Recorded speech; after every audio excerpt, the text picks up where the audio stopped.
Welcome to the Positive Sports Podcast. I'll be your host this evening, Ed Montana. Alongside me today, chilling and relaxing in his recliner, back from wherever the hell he's been, my brother Alex. Alex, how you doing? As you can see, I'm chilling, man. I'm in like a big ass sofa chair that if I fall asleep, I'm sorry. I'm mighty comfortable right here. Yeah, I'm gonna have to fire a lot of questions to make sure you don't fall asleep on me. Yeah, no shit. I feel like I'm back in school, man, hiding in the back, trying. If I start talking numbers, you're gonna be out like a light. Oh yeah, definitely. If you get into algebra and all that stuff, or history, Algebra. or I was thinking like subtraction. well, yeah. That's about as far as I got in the third grade. Yes. Hey man, before we get started, how was your Father's Day? It was good, man. I got the barbecue. Nice. I barbecue. Yes, I had to cook on Father's Day. Whatever. Barbecuing ain't cooking, man. That's fun. It is, man. If you follow me on Twitter, man, I put up, pretty often I put up some pictures of food and meat and barbecuing. So, I enjoy barbecuing. I don't even have to eat the food. I just like cooking. Where on Twitter would they find you? I don't know, at Brooklyn Gaucho 1. There you go. How could you miss a little opportunity to plug your Twitter? I like your Twitter. Oh, well, they know. I like your Twitter because it has food on it. I'm a big fan of any Twitter that has food on it. I'm bad. I don't put food on there very often, but yeah, I love seeing. And where is it that you don't put food often? Twitter. And what's the handle? On my Twitter, it would be at eMontana21. You know what? Okay, I wish people would email the show pictures of food. Where would they email? Well, they could email the show, positivesports10@gmail.com, positivesports10@gmail.com. That would be the best place to email pictures of food. There you go, people. I mean, what are you waiting for? Listen, you know what's funny? For Mother's Day, the mothers do nothing. Right. Right. For Father's Day, it's like the opposite. The fathers have to do everything. All you did was barbecue, bro. You didn't do that much. Did you do the dishes? I live in Katy, Texas, just outside of Houston, and it's fucking hot. Oh, did the poor little boy sweat? I was sweating, bro. As mom would say, hey, listen. Hey, listen, my balls were hot. Yeah, man, it was a scorcher this weekend. I was out and about a few times, and we're in the deep summer now. You go outside, take a breath, and you sweat. Hey, yeah, shout out to all the dads that got to celebrate Father's Day yesterday, and got presents and spent time with your family and kids and all that good stuff. Hope everybody had a good Father's Day.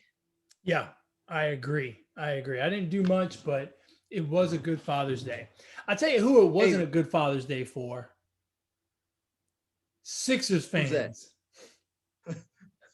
I mean, now look, it probably wasn't a good Father's Day for Nets fans either, but their beating came, their sad story ended the night before. But we're looking at the Hawks and the Bucks for the Eastern Conference Finals. I don't think very many people had that. You didn't? I did. I mean, come on. Yeah, I know you didn't. I'll tell you what, ESPN or TNT, they must be irate because they couldn't have gotten a worse matchup. I mean, I guess maybe if the Wizards had made it. Well, I mean, the NBA can't be too happy about this either, right? I mean, you're already missing Curry. You're missing LeBron, right, from the West. I mean, and now you're missing, you had a potential for you had a potential for a Philly-New York rivalry, right? Yeah. Man, but I'll say this about the Bucks and the Hawks is that for everybody crying about LeBron is always in the finals and the same teams and the super teams, well, here you go. Yeah. This is what you maybe preferred, right? Over having the elite stars in an NBA final. So I really hope they give us a good series. But I mean, like this, it's Atlanta and Milwaukee. Like, I don't care about those two teams. Yeah, well, and here's the thing, right? We've been hearing about super teams, and you've got to have superstars, and this, that, and the other thing. Atlanta has a superstar, a budding superstar, right? Trae Young's the real deal, right? But let's face it, he's a one-man show, right? And then on the other side, you've got Giannis. Giannis is an established star, but the guy can't shoot free throws.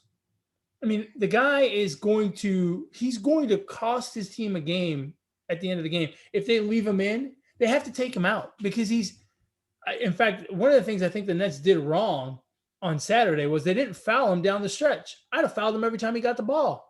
He can't shoot free throws. I mean, yeah, but he was kind of making them in the second half against the Nets. And this is not Benjamin Simmons like Benjamin Simmons doesn't make a free throw. At least Giannis might go he may go 4 for 15, but Simmons can't even go 1 for 15. I mean, there is so much to unpackage here. Let's start with the Nets and the Bucks. Look, I thought it was going to be a good series, and quite honestly, I hate to disparage the Bucks, but if the big three are healthy, I think the Nets run them off the floor. I mean, Durant played every single minute of Game 6 and Game 7. He was exhausted by the end. He shot that air ball at the end to try to tie the game, and he airballed it. He was just too damn tired to throw it any further. And James Harden was obviously not 100%. You could just tell. And then obviously no Kyrie. That's a big deal. So I think that series goes very differently if those guys are healthy. But look, this is the way it goes. Chris Middleton did a good job. Giannis did a good job other than at the line.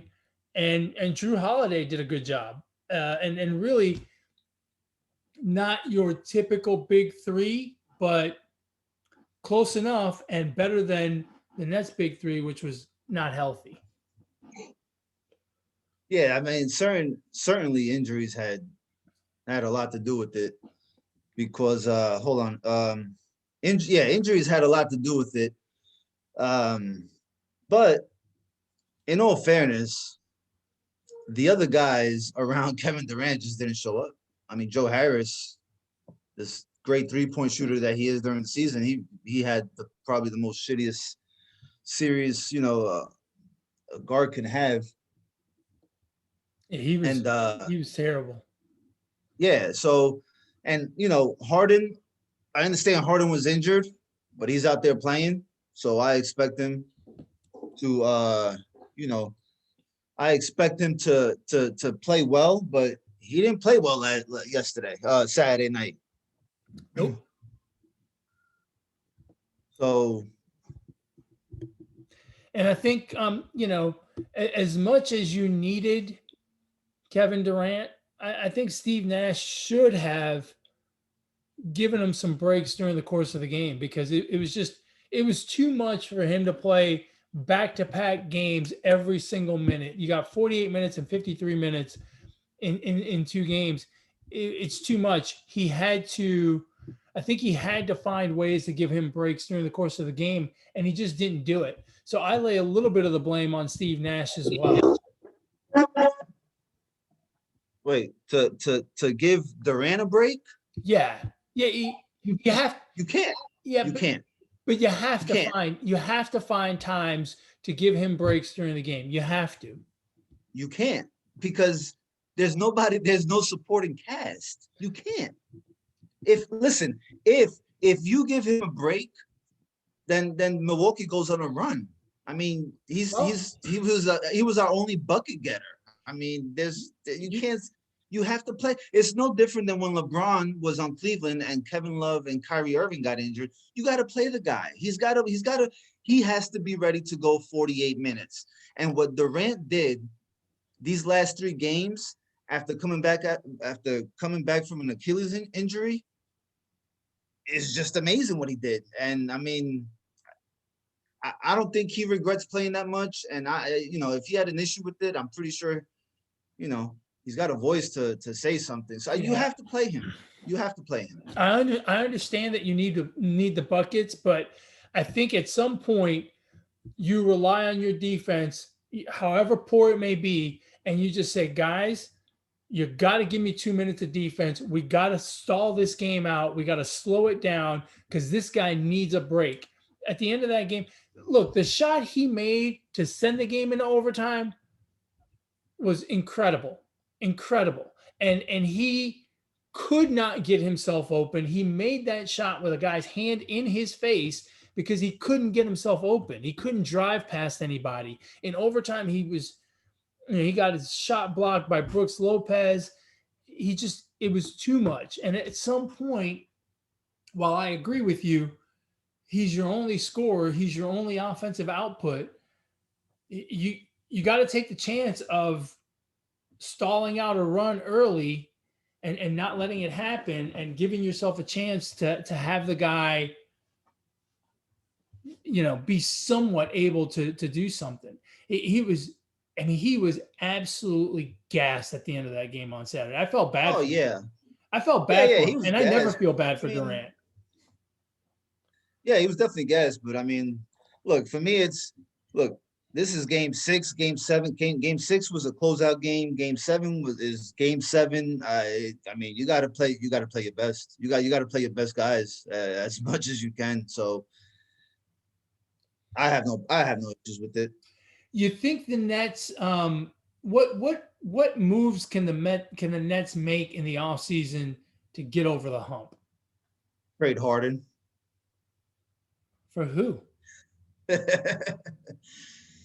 Yeah, they have to surround the big 3 with the right role players. I think there's look, I'm gonna be honest with you. I think there's a lot of question marks with the Brooklyn Nets, including the big 3. Because it's not a guarantee that they stay. What if all of a sudden they want to leave? I mean, it could happen. It could happen. I doubt that's the case. But these guys are on a 1-on-1 deal contract. Yeah. So, I mean, what's going to happen? Dinwiddie declined his option. He wants to get paid. So now he's probably not going to come back because he wants to make the big dollars, right? Yeah, they're going to let him go. So they're just going to have to, really reconstruct this team because DeAndre Jordan is not the answer. Blake Griffin's not the answer. He played well, but I mean, this team was like put together throughout the course of a 72-game season. And let's not forget the big 3 played 5 games together all season long, 5 games or 8 games or some shit like that. Somehow those guys have to stay healthy. I mean, it's crazy to even think that they were a number 2 seed. You know what I'm saying? Like, I don't know. There's a lot of question marks there. So good luck to the GM. I'm putting everything together because it's not going to be easy. That's not going to be an easy job for him. Especially because you have teams like the Sixers who are also going to try to put things together, right? Either by subtraction or just adding players or whatever. Like, that's another team that is going to try to, keep up with the rest of the East and figure out what to do. Now, I'm glad you mentioned them. Another series that I felt was, kind of hampered by injuries. I mean, Joel Embiid he played magnificently, but he was hurt. And you could tell there were times during the game yesterday where he was just not able to do what he normally does. And obviously they have a huge problem offensively with Ben Simmons. You cannot have a guy be your second highest paid player, average less than 10 points a game and shoot 30% from the free throw line in the Eastern Conference semifinals. I mean, you just can't you can't have that. And so I don't know what they're going to do, but they have some serious issues to deal with this offseason. That team could be dramatically different by the time the next season rolls around. Yeah, they may want to start looking for a new head coach too, because as much as I like Doc can't get out the second round to save his life. Seriously, have you seen his stat? Like, this guy's blown multiple, like 20-point leads in the playoffs. Yeah. Like, he hasn't gotten past the second round since his Boston Celtics days. That's rough, man. And we praise. I mean, I praise Doc Rivers a lot, but after looking at that breakdown, that's terrible, man. He blew like 3 20-point I think it was 3 10-plus point leads last season and 3 this season, including like 2 20-point leads. That's pretty bad, bro. Yeah, that's not. I mean, that's coaching. At some point, you as a coach, you have to be able to, real. And you can't say it's the players. The guy had Kawhi and Paul George last year. He had Chris Paul and Blake Griffin with the Clippers. He's got Joel Embiid and I guess somewhat of Ben Simmons. So I don't know, bro. That's where they might want to start looking. Is Ben Simmons going to be back in Philly next year? No, I can't imagine it. Have you seen some of the videos from the fans? I mean, Philly fans are really nice. You know what I'm saying? They are very polite. I can't. So you can only imagine all that. You can only imagine all the nice things they said about Ben Simmons after yesterday's game. Yeah, I cannot imagine that they will. Yeah, it's not going to be pretty. It's not going to be pretty. And two more things too with the Sixers, because I really like the Sixers team. I think I think it's a decent team. I think it's good enough. It can be better, of course, but Embiid's probably the face of that team, right? Right now, he's sure. Currently, right? He's the franchise guy. You can't tell me that he feels okay with Ben Simmons coming back and playing for that team. I would have to guess not. I agree with you. But here's the other thing on the flip side. As great as Joel Embiid is, you're not consider maybe trading him too? The guy can't stay healthy. Yeah, only because of that. Only because of that. He's not. Well, he doesn't make it through. Right, he doesn't make it through a season, and then injured in the playoffs. And I mean, you can't control the timing of injuries, but the fact of the matter is, the guy is somewhat fragile. If I'm the Sixers, I think about it. I mean, do you just blow that thing up and start the process? Blow it up. Yeah, they need to get rid of that too. Like, they need to start somewhere else. It needs to be like, trust the hoagie or something. I mean, trust the process just doesn't work anymore, man.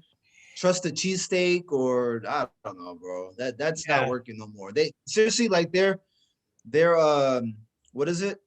What do you call the guy that takes care of all the whatever? Marketing? Some nerd on this. Marketing. There you go. The marketing guy needs to come up with a new slogan, bro. The process is still pending. You know what I mean? The reprocess. Kind of like reprocessed cheese. Yeah, I mean, they stunk it up like some cheese from under.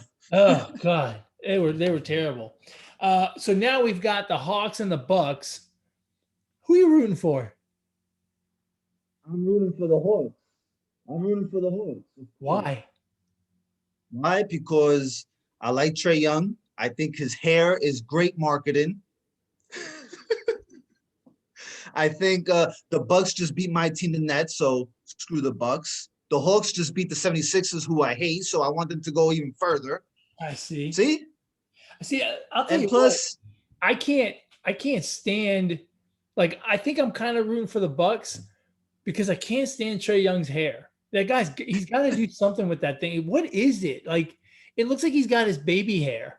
You know, like it's well, half. he does look like a baby, bro. I mean, it's ridiculous. Now, I will say this: that guy balled out in that series. I mean, from game 1 to game 7, he was something else, man. Something. Every time they needed a bucket, he got it, and it didn't matter if he got it in the paint or if he got it 30 feet from the bucket, but he got it. He was incredible. He's really turning out to be. He's transformed into this killer, like Reggie Miller type.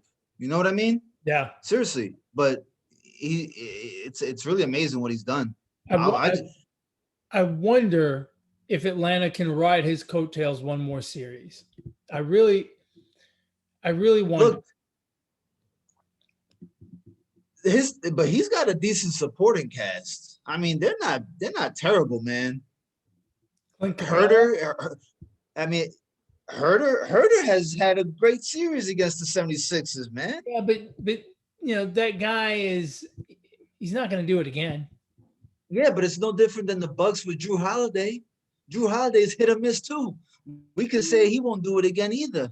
Yeah, that's true. They got John Collins. I mean, Atlanta's got a decent team, bro. Collins is going to be a problem for the Bucks, but at least, like, I feel like the Bucks have two bona fide guys, right? In Middleton and Giannis. Of course, you could just foul Giannis, and then he only gets half the points he could get. Right. But I feel like I just don't know that Trae Young can do it one more series. It's a lot. It's a lot. Yeah, but he does. And he's doing it kind of alone. Well, no, I think you're you're definitely discrediting the Hawks and the rest. He is definitely not doing it alone. He's definitely not doing it alone. Obviously not alone, but I mean, they took down the 1 seed. That was a team win, bro, in 7. Yeah, look, I'm not saying that he's playing 1-on-5, but the fact of the matter is, it's a lot on his shoulders. Nah. Yeah, it is, but it's not. It's not like. Was he not the leading scorer in every single game in that series? Same thing in the Knicks series.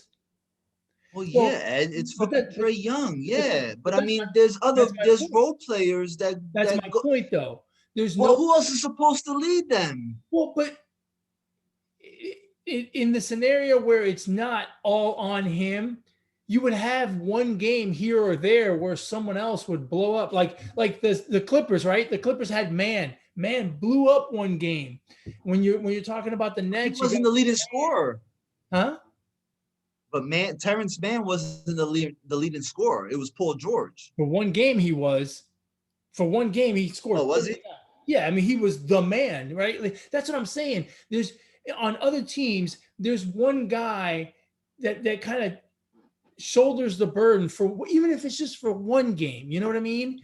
Whereas with the Hawks, it's Trae Young and that's it. No one else is going to shoulder the load. When you look at the Nets, you've got Durant or Harden or Irving if he's healthy. When you're looking at the Clippers, you got Paul George, Kawhi Leonard. When you're looking at the Suns, you've got Booker, Chris Paul. There's another guy to help you out. I worry that Milwaukee may be able to shut down Trae Young for 2 games and then they're fucked. You know what I mean? So he's not doing it alone for sure. But man, it is a lot of weight on that kid right now. And he's been fantastic. He's gotten them through 2 series. So, but I think at some point the gas runs out of the engine. Well, they're definitely playing with house money. So, I mean, I don't know. Herder had 27 last night. I mean, he wasn't the leading scorer, but he dropped 27, bro. I mean, come on now. Where did that guy come from? That's like Michael Rappaport's clone or something. I don't know. I bet you he's bummed that the Nets didn't win. So he could go. Yeah, right. Yeah. Yeah. So I'm pulling for the Hawks. I hope the Hawks win. I Hawks in hope. 7. I just hope we get a good series because none of the characters here are real exciting to me. Hawks So in 7. That's my prediction. Hawks in 7. If it goes Hawks in 7. 7, it'll be fun. I'm all in for 7-game series. You know me. Yeah. Yeah. Let's move out west. Where now? Did you pick the Clippers to win the NBA championship this year? I didn't pick an NBA champion. I picked the Nets and the Clippers in the finals. Well, last week, And I said the Clippers would reel off 3 in a row against the Mavericks, and they did. And then I said Paul George is going to take over, and he did after Kawhi Leonard got hurt. yeah. I'm on the Clippers bandwagon, bro. Yeah, no. You're driving the bandwagon right now. Although they lost game 1, we crashed. That's okay. That's a minor bump. Just one game. Look, last week when we were talking about when I was talking about this series or the Clippers in particular, I thought no Kawhi. They've done well with the Jazz, but that's it. They're not going to be able to beat them, and they beat them twice without Kawhi. Now they went into game 1 and lost against Phoenix. But I with Chris Paul being out because of the COVID protocol, I know Kawhi's still out, but I actually think it's a bigger loss for the Suns to lose Chris Paul for at least one more game, maybe more, than it is for the Clippers to lose Kawhi Leonard. Now, it's not because Kawhi Leonard's not valuable, but I just think Chris Paul does something for that team offensively from a leadership perspective that just cannot be replicated. Whereas the Clippers, it seems like it's next man up, right? Like man, literally, had a monster game against the Jazz that helped them win Game 6, and the Clippers, I think, the Clippers can pull this series out. Yeah, I mean, man, I don't know. You're gonna I'll be rooting for now. No, but I mean, look, after watching Devin Booker, I mean, I kind of said they're not missing Chris Paul. I mean, Booker fucking went off, man. Yeah.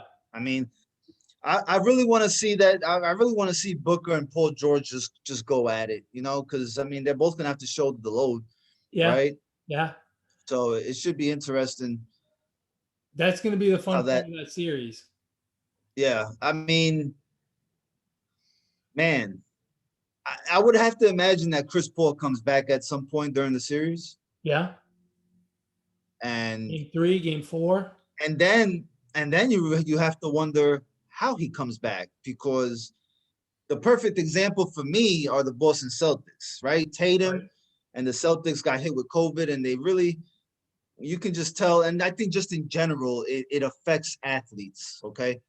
So I don't know if he has COVID or he's been around somebody, but I don't think he's tested positive. He's just in the protocol because of he's been around people who have COVID. Oh, okay. All right. Well, here's the other thing too.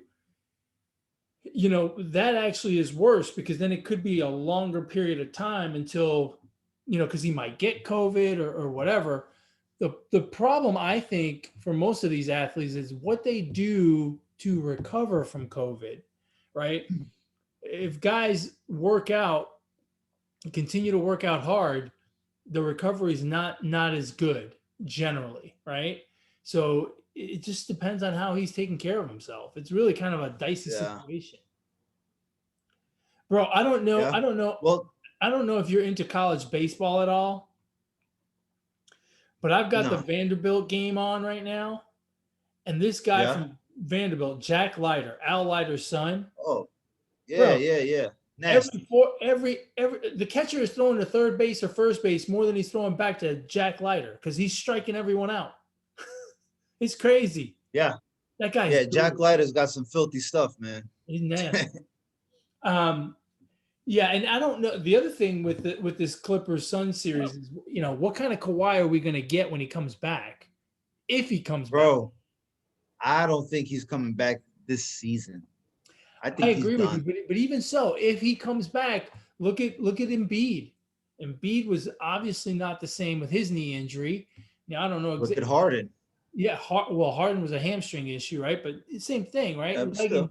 Yeah. Leg injuries are an issue. It's going to be a tough road to hoe, but I think the Clippers are ready to run without Kawhi. Yeah. Yeah. They got guys that Well, are we'll going to see, step up. man.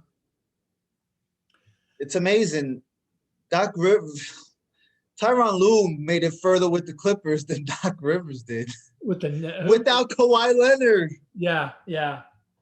Tyronn Lue to me is he's a kid. Tyronn Lue, Go ahead. he's a 3-time NBA champ.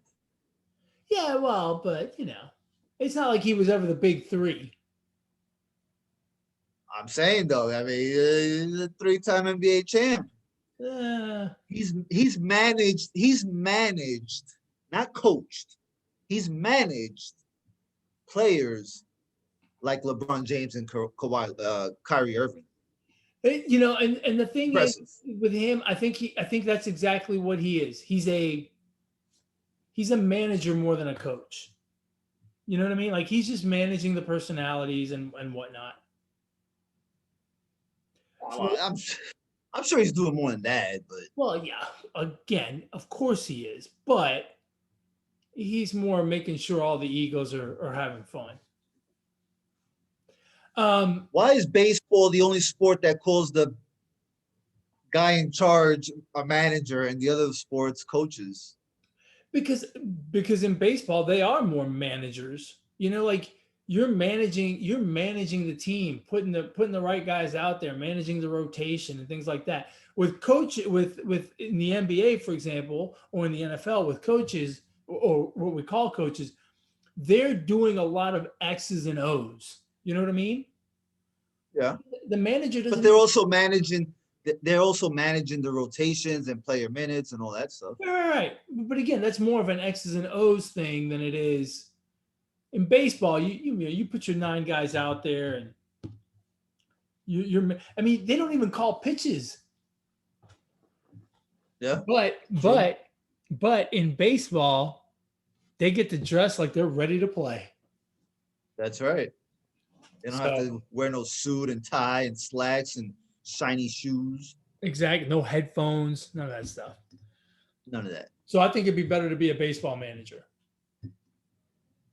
But who wins, Clippers or Suns? I think the Clippers are going to pull it out.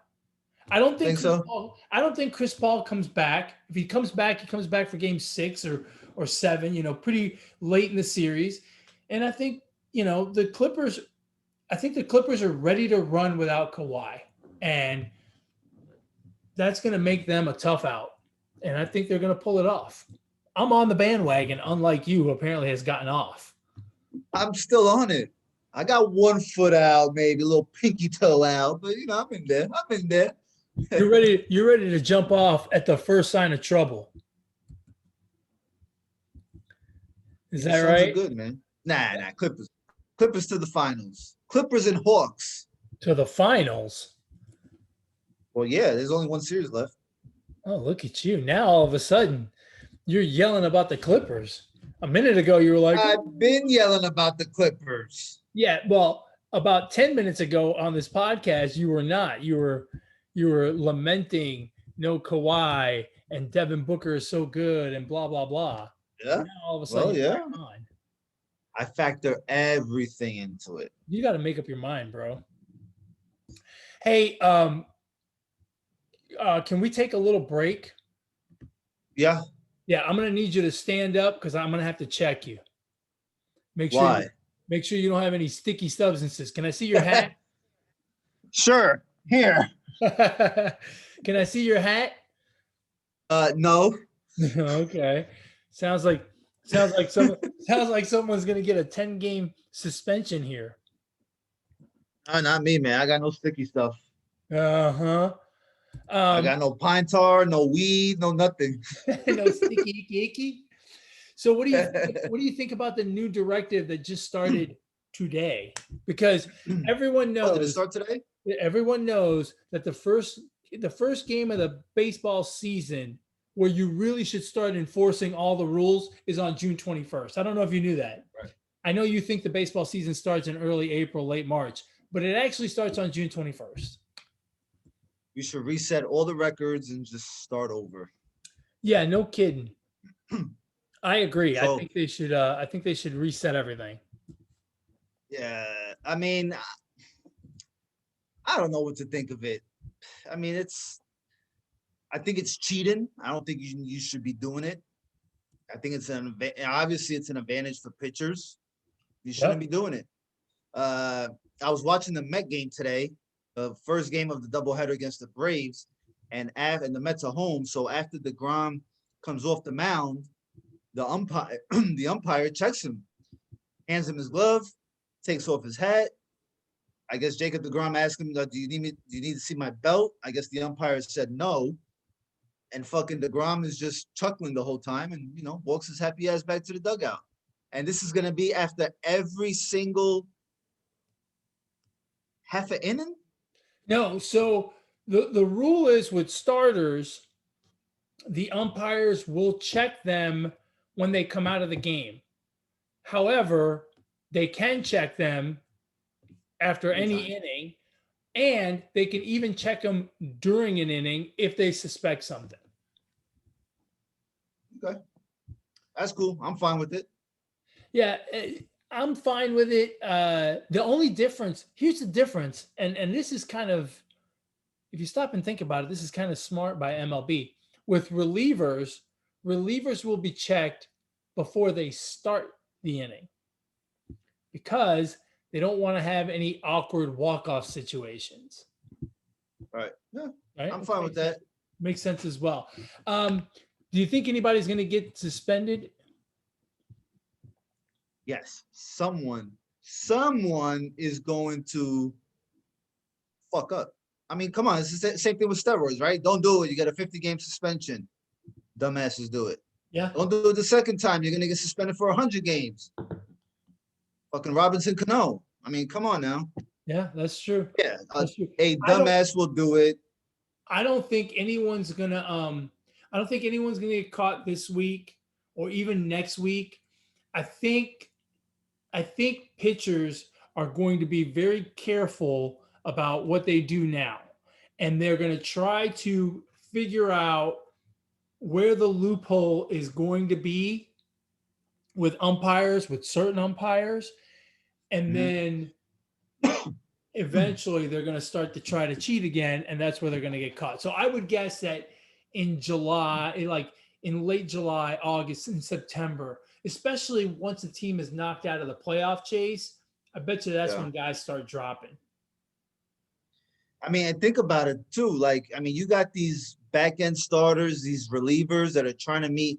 They're trying to reach certain bonus metrics, contract incentives. They need 3 more strikeouts, right? And it's cold on a September 29th in freaking Seattle, right? Where it's misty, it's raining, the balls are slippery. Joe Schmo may say, fuck it. I'm not thug life. I'm here to risk it all. Yeah. Well, what I think you're going to see is players in the summertime. It's not going to be as bad because you're right. The natural moisture from your hands will provide you with some pretty good grip, and then rosin bag will help. But if I'm a pitcher, I am dunking my hand in a water bottle, walking out to the mound, going straight for the rosin bag, and you can get a whole bunch of grip right there. Yeah. If you've ever done the water and rosin bag thing, or a guy like me who sweats a lot, instead of walking to the mound, I'll jog so I break a little sweat, and I'll just right off my arm, and then the rosin bag, and they can't do anything about that because that's my sweat, and the rosin bag's allowed. But as soon as you do that, they'll change the rule right then and there. They can't. They have to wait till next June 21st. Ultimately, that is the stupidest thing about this rule change is when they decided to implement it. That's the part that I think is just beyond dumb. Yeah, I tend to agree with you, but you know what? I think MLB owes it to themselves to get shit right. And the old saying goes, better late than never. Because look, if they wouldn't change the rule right now, bro, I mean, Pete Alonso pretty much came out and spoke out about this, right? Yeah. And shortly thereafter, they changed everything, right? Like he came out and talked, spoke about it, and MLB changed it like tops a week later. Yeah. And then a week after that, boom, today. So I think this is something that was going to be talked about throughout the whole year. And I think honestly, I talk shit about Manfred and baseball a lot, MLB, but I give them credit here. I think they're doing the right thing. So I think they're doing the right thing. The timing of it, I don't completely agree with, but they're absolutely doing the right thing because this has become one of those rules. Look, the way the rules worked up until today was if a manager went up to the umpire and said, "Hey, check that guy because he's got stuff on his hat," the umpire would go. And if he found stuff, he would throw him out. The only reason the manager never came out of the dugout to talk to the umpire is because he didn't want the other manager to walk out of his dugout to have him check his pitcher because they were all doing it. And so that's how this thing got kind of way off the rails. Yeah. So it's absolutely the right thing to do. It's unfortunate that they're putting it in the hands of the umpires. The umpires already have a tough job, and now we're already being hypercritical of the umpires, the strike zone, the replay, blah blah blah. Right now, we're going to add one more thing that they have to do. Not to say that they can't, but and I don't know who would be a better choice, but it's like I kind of feel bad for those guys, right? Because more, more focus on them, more criticism on them. Every umpire will tell you all he wants to do is call the game and have no one know his name. That's the best umpire, right? And now, they're going to be in the spotlight even more. Oh well, they'll be all right. They'll live. Look, don't fuck up blown calls on first base. That's gonna mess up a no hitter. Don't call a strike 6 inches off the strike zone. How about that? I mean, come on now. Sorry. Hey, they chose that career. Go do something else. Go bag groceries at your local Walmart or something. I don't know. But I mean, do your job right and you won't get no criticism, plain and simple. That's what I like about you, Alex. You're so empathetic.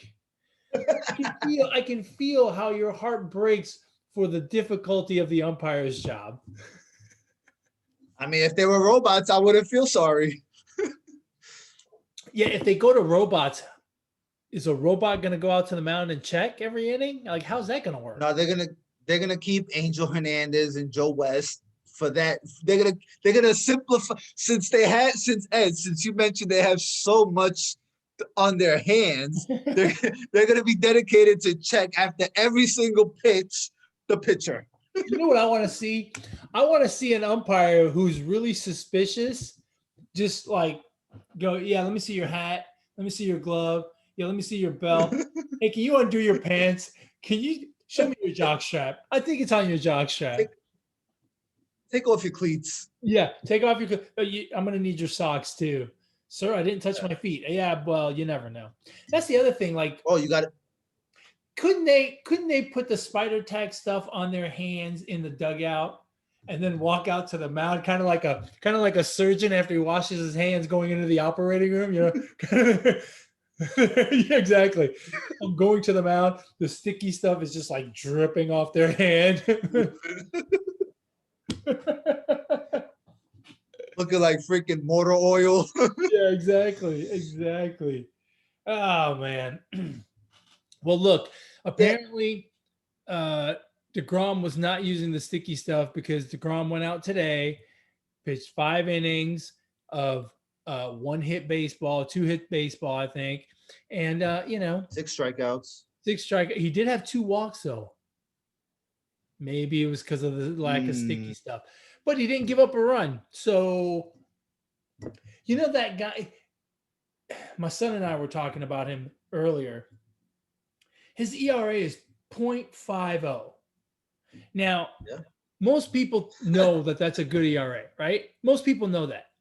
But if you It's all really, right. if you really break it down, like I bet you people don't know it this way. So let me break it down a little bit further. His ERA is 0.50. That's how many earned runs he gives up per 9 innings. The fucking guy only pitches half the game. So really, his earned run average in the games he pitches is 0.25. So that means once every 4 starts, he's giving up a run. Huh? Again, to make it even more complex, to break it down even further, if he pitches every 5 days, he gives up a run once every 3 weeks. I mean, it's just insane. It is insane what this guy is doing. What he has been doing, but obviously this season it's a little. He's doing it even better, right? Amazing, it's amazing. I think we're really witnessing greatness, man. Like I mean, he goes out there every start with the intention of overpowering and just making the offense look dead. I mean, yeah. I mean, it's amazing what he's doing. You see guys walk back to the dugout and you're like, why did you even come up there with that bat? You need 3 bats to hit his pitches. Yeah. You can't do it with 1. You need a tennis racket. And you watch like I watched the Padres series and I watched some of the first game today against the Braves, and you know, when you look at the Padres lineup, that's a pretty good lineup, right? Yeah. You got Tatis, you got Machado, Hosmer, you got Acuna, Albies, Freddie Freeman. He's making these really good hitters look really late on fastballs. Yeah, I understand he's throwing 100 miles per hour, but deGrom throws a lot of fastballs, throws his next highest pitch, I think, is sliders and then changeup. So it's not like you're really guessing what he's going to throw, right? Like, you know, a fastball's coming. First pitch of the game, you know, a fastball's coming. These hitters are super late. Like, they can't catch up with it. And the other thing that's amazing about it is when he misses, he doesn't miss by much, right? Like, so, I mean, you're standing there, and he may miss by a couple of inches, by an inch or two, but it's not much, and you got to like hope that the umpire doesn't call that a strike. Otherwise, now you're in the hole. It is really rough. The other statistic, right, that everyone's making a big deal out of is his RBI, right? He's got 6 RBI and he's given up 4 earned runs. And look, to have more RBI than runs allowed in a game, okay, that can happen every now and then. Maybe even to start the season, your first start, you get you get an RBI double that knocks in 2, and you pitch a shutout. But it is June 21st.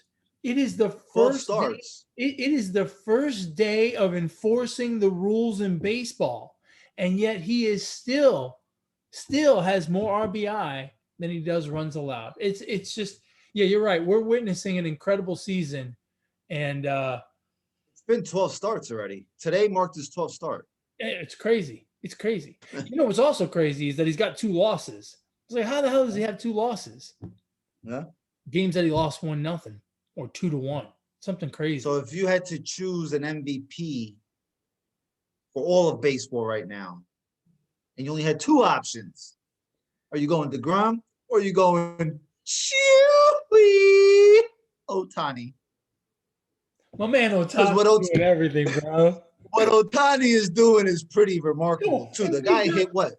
7 home runs this past week? 6. Yeah, look, 6. I'm sorry, but you gotta go Ohtani. The guy's playing every day. He pitches for you sometimes. He's got 3 wins. He's leading the league. He's tied for the league lead in home runs. You got to go Ohtani, as great as deGrom is. And with Mike Trout out, the Angels are like over 500. Yeah. He's doing all this without Mike Trout in the lineup. Well, that's because they have Ohtani, who's doing everything. That's what I'm saying, right? Yeah, look.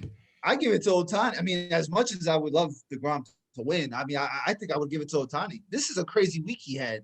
I hate to say this, right? Because it's kind of disparaging, but I'm sorry, Jacob, but you got your award. It's called the Cy Young. MVP is for the guys that play every day. And this guy plays every day. And some days he even tries to go out and do your job. I mean, I'd have to go Ohtani. Not just because of this week. I mean, his numbers this season are incredible. He's having check this stat out real quick. This is from and if you don't follow this guy, make sure you follow him on Twitter at MLB Random Stats. His name's Jeremy Frank. This guy comes up with like a bunch of crazy Major League Baseball stats. I believe he attended Purdue or something. He's like like a journalist or something. But I mean, he digs up some crazy freaking stats.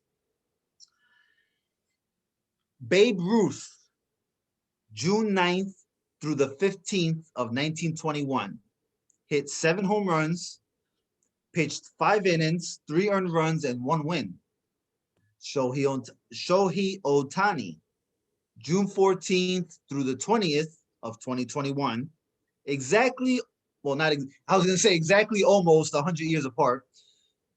Ohtani, 6 home runs hit, 6 innings pitched, 1 earned run, and 1 win. That's fucking nuts. That's insane. I mean, he's doing Babe Ruth type of stuff here. He's a legend. I mean, Babe Ruth. He's a legend. I mean, he's becoming a legend. That's look, insane. I've been on the Ohtani bandwagon since day one. I've ridden through the injuries of the last 2 years, and now I am reaping the rewards of having this man be just unbelievable. And I believe he's well on pace to win the MVP this year. I mean, what are you going to do? Are you going to give MVP to Vlad Guerrero Jr.? Right? Because they're going to have the same number of home runs. They're both going to have 50 home runs, right? Are you going to give it to Vlad? What? Ohtani ain't hitting 50. Bro, he's at 23 and they're halfway through the season. He's not hitting 50. Okay. No. Okay, they're both. Especially if he participates in the home run derby, he ain't hitting 50. Dude, and that's another thing. You got to give him some cool points in the MVP voting just for getting into the home run derby. Dude, if he wins the home run derby, again, that's it. I know it doesn't count, but I mean, yeah, kind of. Right? I mean, I love it. But look, again, let's make a comparison. The other guy is Vlad Guerrero, right? So Vlad hits 50 and Ohtani hits 45. Okay, you got 5 extra home runs. Great. Ohtani's hitting for a higher average. Ohtani's probably going to have more RBI. And Ohtani pitches. I mean, come on. Yeah, I mean, I agree with you. I don't know how you can not give it to him. Yeah, I mean, I hope he keeps it up. It'll be really fun to watch him go. Absolutely, because I mean, you know, I hope he keeps. I just hope he stays healthy. You know, I don't really care. I just hope he stays healthy because we you know, I want to keep seeing things like this. I mean, he's excitement. You know what I'm saying? And you know, exactly. It's exciting. It's different. You know, for as much as we baby pitchers in the modern game today, you know, he's a throwback, right? He's a throwback to Babe Ruth. Right. Yeah.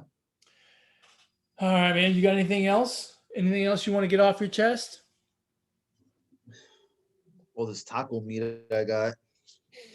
Got to shave. Yeah. Good luck with that. Get the weed whacker. Hey, man. Yeah. Shout out to what team? Carl Nassib, defensive lineman of the Raiders, I believe. Yeah. He you know, it takes a lot of courage to do things in life sometimes. And you know, this guy is a professional football player, plays for the NFL, is active, right, on the roster. Mm-hmm. And you know, I think we see it with kids sometimes, teenagers or whatever. They have, you know, they have a hard time coming out.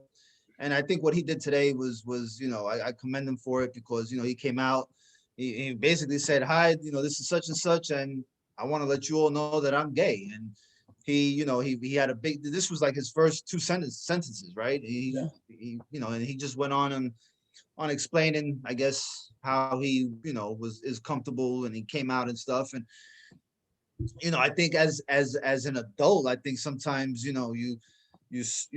your pride gets in the way, and, you hold back on things. So, I mean, I would imagine it's hard for anybody. So I commend him, being a professional, athlete. I think that is definitely a stepping stone for others that want to follow, that are athletes and are gay. And, that goes for women and men or men that want to come out and tell the world that what their sexual preference is. Yeah, just to live free, right? I think that's great. Yeah, of course. To be able to live free. And, for him especially, look, it's commendable whenever they do it in whatever sport, but the NFL is probably the manliest of man sports, right? Right. And to do it when you're a football player, I think is extremely courageous, and hats off to him. And, I hope it gives more people the opportunity or the courage to just be themselves, right? And the rest of us the opportunity to accept people for what they are, and be able to coexist peacefully with people regardless of race, color, creed, or sexual preference. That's right. All righty, well, let's wrap it up on that note. How about that? You like that? You like that? Hell yeah. As always, folks, we appreciate you watching, listening, subscribing, liking, commenting. You can catch our show on YouTube, Podbean, Google Play, iTunes, Spotify, whatever podcast platform you choose. Alex was very kind earlier to segue into his Twitter handle and where you could get a hold of him, but just let everybody know for the people that hung around till the very end of the show. At Brooklyn Gaucho 1 on Twitter. And if you don't want to tell Ed straight to his Twitter, at eMontana21, that the Hawks have a supporting cast around Trae Young, just tell me and I'll relate the message to him. Here come all the tweets from Atlanta. Uh-oh. Hey man, Atlanta, bro, Magic City. That's right. You can also email the show. Let us know your thoughts. positivesports10@gmail.com. positivesports10@gmail.com. And with that, we have come to the end of another wonderful episode of the Positive Sports Podcast. As always, folks, ignore the negativity. Be the positivity. Peace.